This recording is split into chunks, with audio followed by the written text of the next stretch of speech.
ઘર બનાવવા મળશે 4 લાખ. પ્રધાનમંત્રી આવાસ યોજના સપનાનું ઘર 2026 સડાએ મળશે. 4 તબક્કામાં 10 પીપલિંચ લેવલ પૂર્ણ થયા બાદ 3,50,000ની સહાય. 2 લિન્ટલ લેવલ પૂર્ણ થયા બાદ 2,50,000ની સહાય. 3 સ્લેબ લેવલ પૂર્ણ થયા બાદ ₹1.50 લાખની સહાય. 4 100% બાંધકામ પૂર્ણ થયા બાદ 3.1 લાખની સહાય.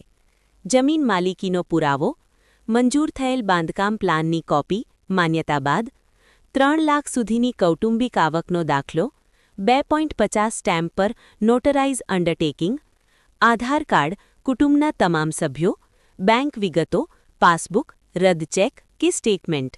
બાંધકામની મુખ્ય શરતો: પોતાની જમીન પર અથવા જર્જરિત મકાન ઉતારી નવું પાકું મકાન બાંધવું, બાંધકામ NBC ધોરણો મુજબ હોવું ફરજિયાત, મકાનનો કાર્પેટ વિસ્તાર 30થી 45 ચોરસ મીટર વચ્ચે, મકાનમાં 2 રૂમ, રસોડું, શૌચાલય અથવા બાથરૂમ ફરજિયાત.